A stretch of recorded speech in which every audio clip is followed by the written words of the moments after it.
Tonight, we have yet more new images. What happened during the 1-6 insurrection, riot, desecration at our Capitol. The Justice Department today released more video evidence at the request of NBC News and other news organizations.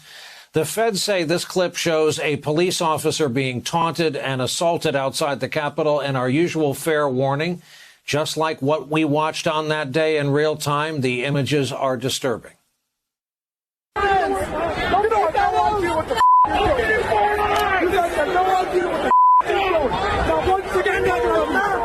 One idea.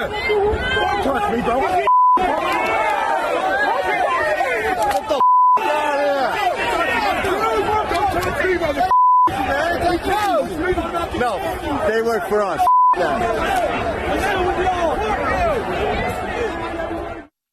Feds also released a video allegedly uploaded to Facebook by the man who they say attacked that officer. What patriots do? We disarm them, and then we storm the Capitol.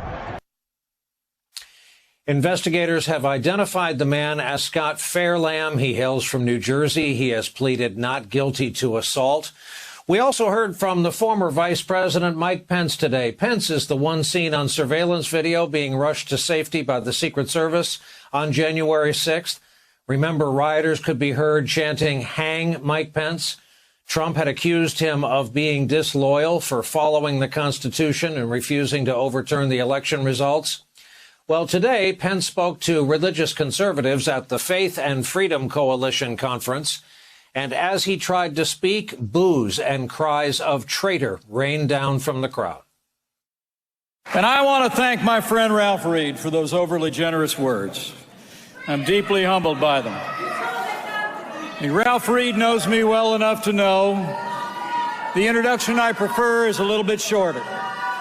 I'm a Christian, a conservative, and a Republican in that order, and I am honored to stand before you today. Frank, various Republican members of Congress have been trying to tell us we didn't see what we saw on 1-6, that it certainly wasn't an insurrection, that it certainly wasn't violent. Senator Ron Johnson said they stayed within the velvet ropes, in remarks that may have been translated from the original Russian, that it was no different from tourists visiting the Capitol that day. To that end, what's your takeaway with each new clip that you see from that day? Brian, I know watching these clips as they come out is disturbing, and I understand why we need to give a warning before viewers see such disturbing content. But here's the thing. Here's the value in seeing this.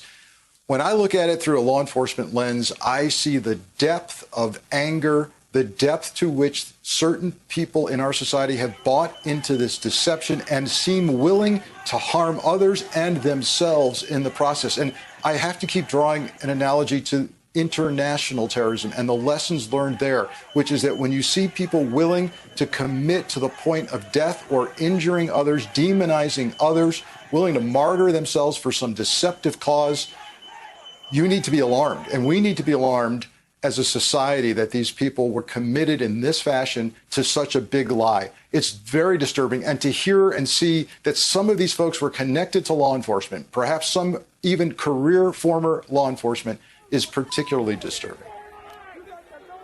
And certainly radicalized, to your point about the parallels between this and what you've seen over the course of your career.